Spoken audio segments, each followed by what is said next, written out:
While most of the conversation around the Chicago Sky season has been built around the run that Angel Reese has had, as well as Coach Weatherspoon, today I want to talk about just how good has Chennedy Carter actually been for the Chicago Sky team this season. Plus, we're going to look at Teresa Weatherspoon's comments on the X factor for the Chicago Sky, and we're going to look at what do the Sky need to focus on the most over the long Olympic and All-Star break. We're going to get into all that and more right after this.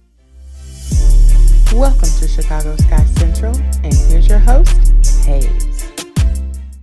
What's going on, Sky fans? Welcome to another episode of Chicago Sky Central, your number one spot for everything Chicago Sky related. I'm the host here, Haize, but more importantly, you guys can follow the channel at Chicago Sky Pod on every social media platform we happen to be on.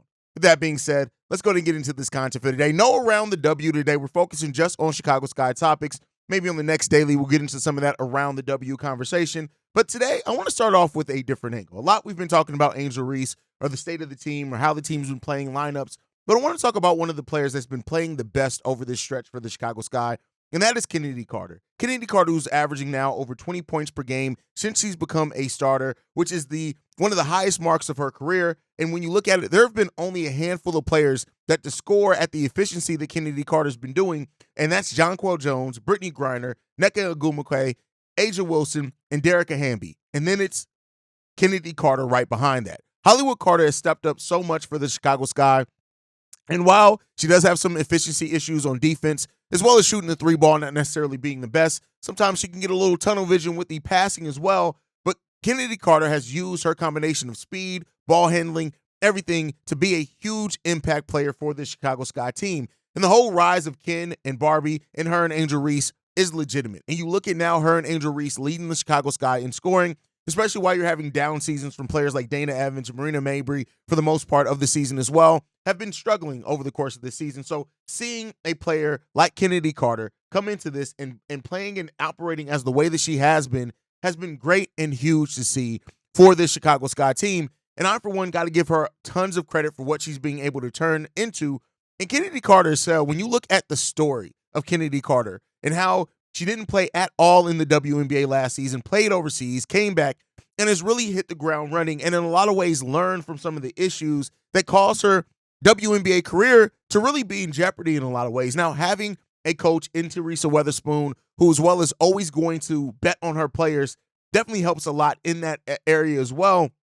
But listen, Chennedy Carter is playing so well for the Chicago Sky team, and you just can't overlook it in what she's been able to do as a starter for the Chicago Sky. She's averaging 20.3 points per game, doing that on 50% shooting from the field.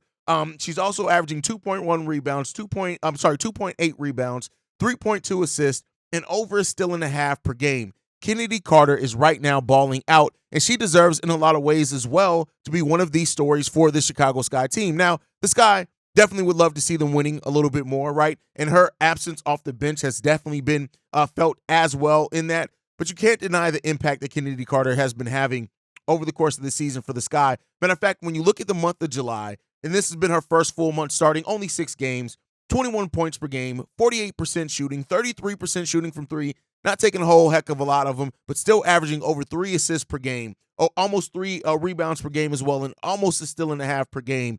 Chennedy Carter is having a really good run by the Chicago Sky team, and she has been a huge force and probably the most consistent offensive player, even though Angel Reese has been better offensively, but Chennedy Carter has been the most consistent offensive weapon for the Chicago Sky this season, and we need to spend some time recognizing that. Now, she still needs things, she has things that she needs to work on for sure, but when you look at Chennedy Carter, at least in my opinion, she has now shown herself to be one of those building blocks for the Chicago Sky, in my opinion, and I don't think the Sky should look to move on from her at all. Keep Chennedy Carter. Like I said, still has things that she needs to work on, and no means is a perfect player. Nobody is, but she's been bringing it for the Chicago Sky, and I wanted to spend some time also acknowledging the run that Chennedy Carter has been on because it's been a great run over this time. Chennedy Carter, just being talking about Teresa Weatherspoon saying this, I think it really just brings out the best in me. I've been in a situation where coaches haven't always had my back. She's had my back on and off the floor, and that brings out the best side of me. I love my teammates. I love being here.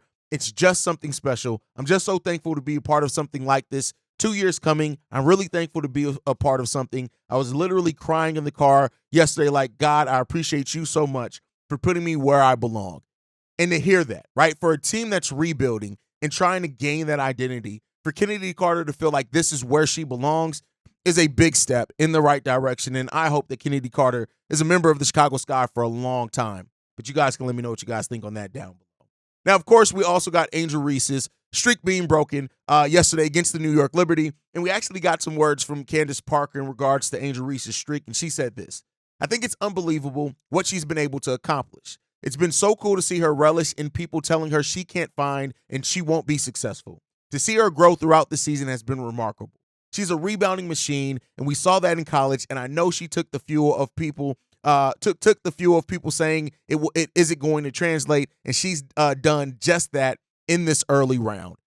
And listen, I know I said I started off talking about Chennedy Carter because she deserves to be a story, I think, wholeheartedly. But when you look at what Angel Reese has done this season, already breaking records, and yeah, the haters are going to doubt. They're going to have their things to say and their criticisms about Angel Reese. But this young lady has handled it so well over the course of her WNBA career. And to me, that says a lot when you look at the way that she's been able to handle this. Angel Reese, listen, she's made WNBA history. She's going to continue to get double-doubles over the course of the season. She still can break the record of most double-doubles in a season for the Chicago Sky.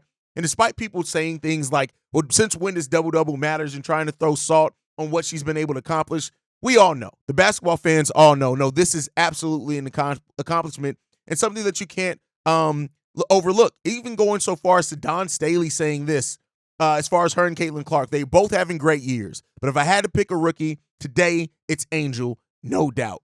And you're going to have that. Like, I came in, somebody asked me, I can't remember which user it was, how much chances Angel Reese have to win the Rookie of the Year award. And during that time, I literally said, I was like, listen, it's going to go to Caitlin Clark.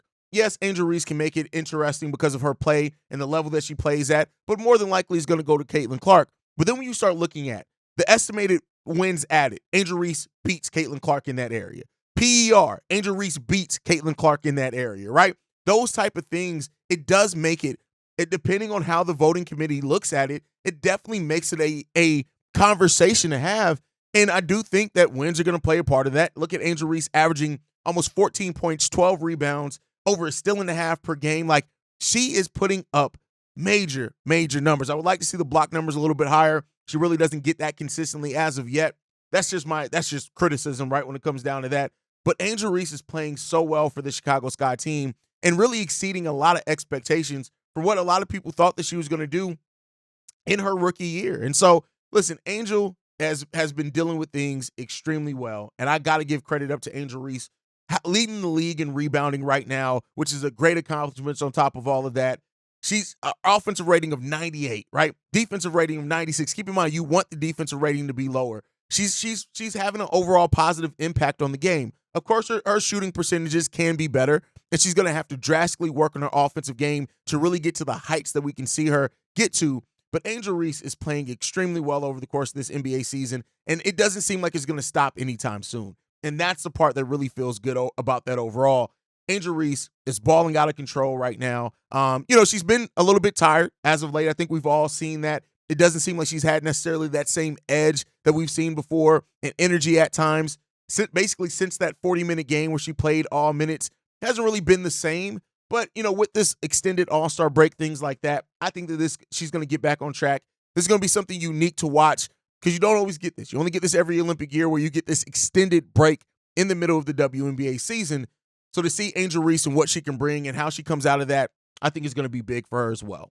Now, moving on from that topic, I want to talk about comments from Teresa Weatherspoon in which she talked about one particular player, and that is Isabelle Harrison. She actually called Isabelle Harrison the X Factor, and she says this: the energy she brings off the bench and knowing her role, accepting her role, and coming in and giving us the scoring she's given us as far as being physical down in the paint and defending and rebounding have been the most important thing, but she's putting in a lot of work to make sure she's playing at a very high level. And it's been great to see her come in with the confidence she's playing with. And so we've seen it. We even, had a game where Camila Cardoso was basically benched in the fourth quarter because of Teresa Weatherspoon wanting to go with Isabelle Harrison and see what Isabelle Harrison could bring, right? We've seen her have some really good scoring outputs lately as well and things like that. And while in no way are we saying that Isabelle Harrison is like the best player. She's been super consistent off the bench because those things still need to come, right? You can't deny that. We still have to work on those aspects of things. But overall, she is bringing a punch off the bench, especially for a bench that just, if we're just being 100% fair, has not been very consistent this NBA season. Our bench just hasn't. It's actually one of the things that hurt the team the most is the bench and how seldom we're getting really good bench production from the team. But she's overall playing really well. Got to give her credit for the season and how she's being able to perform. I want to see a little bit better, right? Not just from her. I mean, that's not to crap on her or anything. We need a more consistent output overall, I think, from this team. And hopefully that we get that. She's having a really good defensive rating as well and offensive rating. Those things are looking really good for her. But we just got to see it be, I would say, a little bit more consistent is what I would like to see it get to with Isabelle Harrison, because she is and can be a hugely important part of this Chicago Sky team off the bench with her two-way play and what she's able to bring. So if we're looking at anything to go over the second half of the season, a little bit over half, right, to still get, is I really would like to see that kind of refinement come from Isabelle Harrison, and I think that we can get it, right? I'm not too worried about it. I think we're going to get it from her for sure, because she is one of those players that I do trust, and Teresa Weatherspoon trusts her as well. But to get into the last topic before we get a little bit into the mailbag, I want to talk about what does need to be the focus of the Chicago Sky over this extended break. Of course, getting healthy, things like that. But some of the questions that we're going to look for is, who do the Chicago Sky add? We have an open roster spot after waiving Kaiser, and we haven't really done anything with it yet. One of the episodes that I will be bringing, I know I'll keep pushing it off, I'm just trying to wait to see if anybody else gets cut, is who can the Sky add, right? We've even got a Brenna Maxwell signing. She took a picture with somebody in Gonzaga clothes, but that doesn't mean that she's necessarily healthy. But who do the Chicago Sky add, and what are they able to legitimately get? But outside of that, I think the bigger question that we're really looking for over the remainder of this season for the Sky who is going to be on this team going to the future? Who has a future on the Chicago Sky? We know some people do, right? Chennedy Carter, I don't think would have any type of not have a future with the Sky. Then you get into Camila Cardoso, Angel Reese for sure. But then really everybody outside of that is legitimately a question mark, right? You can't say for sure anybody stays on this team. Yeah, there are players that we like more than others, right? Does Diamond DeShields play much better? Does she have a future with the Chicago Sky team? Does Zayna Evans have a future with the Chicago Sky team? Does Marina Mabry have a future, right? Michaela Oniwerde, Breonna Turner, all these players. The only players that I would say for sure have a future in my mind with the Chicago Sky are Elizabeth Williams, because I think as a vet, even with her injury, as long as she wants to be here, they'll keep her here to have that vet behind Angel Reese and Camila Cardoso. Those two, Camila, Angel, are for sure. Diamond DeShields for sure. Everybody else, I depending on the route that the Sky decide to go this offseason, I think there's a chance that they may not have a future with the Chicago Sky team. So I think that's a huge aspect of it. And then what do the Sky do by the trade deadline? That is another huge thing, because I'll tell you what, there are some players that can be moved. Most of those players I just named.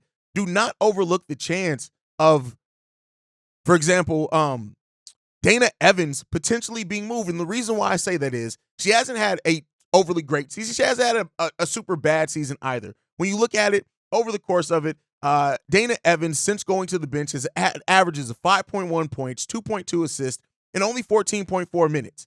She was averaging as a starter 10.3 points, 3.8 assists. Those aren't numbers that you necessarily have to say that you got to hold on to. And while Dana Evans was somebody that I know that James Wade loved on this team, this is a very different team. And Teresa Weatherspoon initially did have some faith in it. I think she still has some faith as well in Dana Evans. But we are about 5 weeks from the trade deadline, with this August 20th, which is basically 1 week or only a few days after we come back from the Olympic break, which is we come back from the Olympic break August 14th.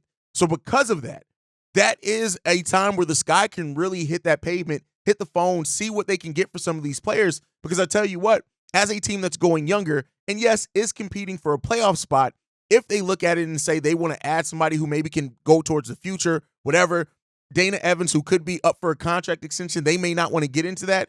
Dana Evans is going to have some trade value, I do think, and maybe even more than Marina Mabry, not because she's a better player than Marina Mabry, but because of that contract and the fact that a team then could see how she fits in potentially on a playoff run and then can decide if they want to extend her or not. So that's something to look out for as well that I wanted to talk about. Dana Evans, I think, could possibly have one of the best trade values for the Chicago Sky, even with how her season has gone, in my opinion. Again, I know not everybody's going to agree with that. Not everybody should.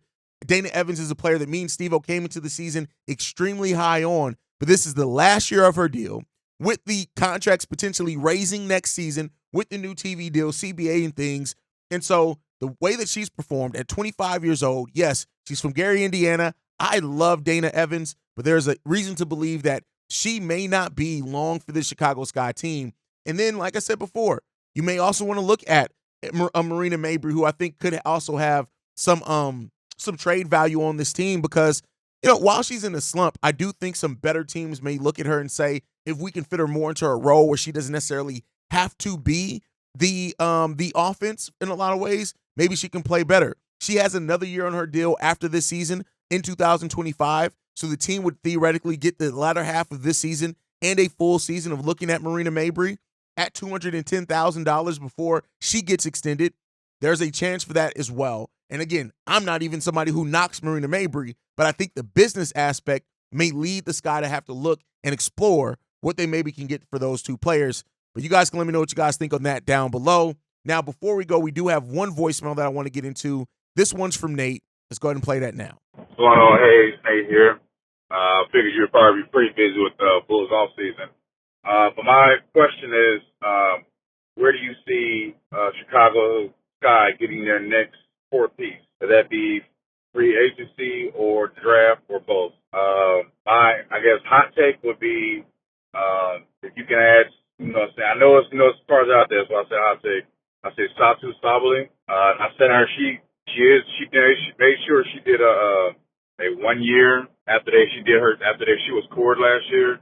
She didn't do the multiple contract. She wanted a 1 year, did 195. She wants to win and everything, but she has to play. I don't think she's getting an extension because she did say she wants to experience free agency last year. So I think if she looks at this team, this team the wing shouldn't be, this bad.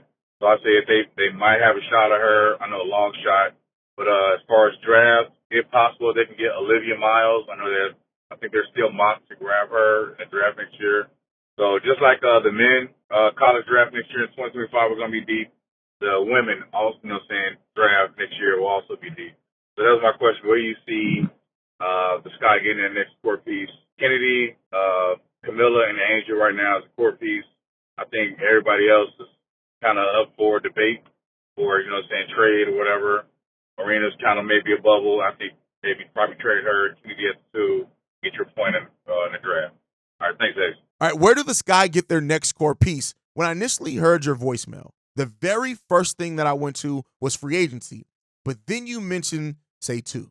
And that changes some things a lot. Because when you look at it, having Satu at 6'4", right, and her being a free agent next year, still being only 26 years old, should be 27 next season. If you do move on from a Marina Mabrey or whatever, Satu coming in to the Chicago Sky team, being a little bit ahead, of course, of the timeline you're looking at necessarily for Camila Cardoso and Angel Reese. Listen, I love the potential of adding a player like Satu to this team because then you have a 6'4" player next to two behemoths as Angel Reese and Camila Cardoso at that 4 and 5 position. That would be one of the biggest teams and most size that we've seen. And also, by the way, for a team that needs some three-point shooting, she's also a 36% three-point shooter last season because she hasn't played this season yet, taking almost 5 3-pointers per game. Satu would literally be a perfect complement to what we're building here with the Chicago Sky. I would absolutely love us to be able to add a player like that.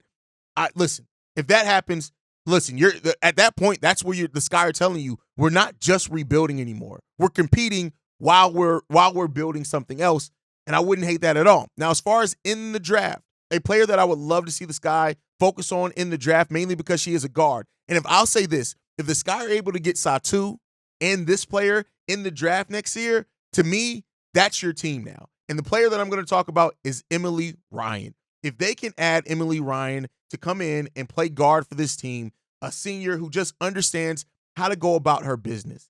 Listen, it depends on where the Sky pick, if they make the playoffs or not. But Emily Ryan, to me, would be a player that would make so much sense for who the Chicago Sky are and what they need. A guard who is crafty, who can finish. She's good scoring in isolation, which the Sky really don't have many good isolation players now. There's some question on how does that fit with her and Chennedy Carter for sure. But at 5'11", a little bit bigger, still averaged 7 assists per game last year in college as well. So she can still get involved in that passing game. Listen, Emily Ryan, to me, I get it, the page, everybody else's, but it depends on where the Sky pick. But Emily Ryan, to me, would be such a good acquisition for the Sky team. A 43% last season three-point shooter. She's also 38% over the course of her career. If you're able to add in the same offseason Satu and Emily Ryan in free agency and the draft, man, that's a team. Then with the bigs that we have, man, listen, and you keep Chennedy Carter,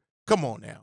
That is now I'm cooking up a concept that I'm going to get excited about myself. But that's what I thought. Great voicemail from Nate there. Make sure you guys are following the show at Chicago Sky Pod. You guys can send us any feedback, questions, comments, concerns, ChicagoSkyCentral@gmail.com. And then lastly, if you want to leave a text message and our voicemail for the mailbag, the number to do so, 773-270-2799. We are the number one spot for everything Chicago Sky related. That's thanks to you guys. And like I like to end every episode on, go Sky. Love you guys. Peace, y'all.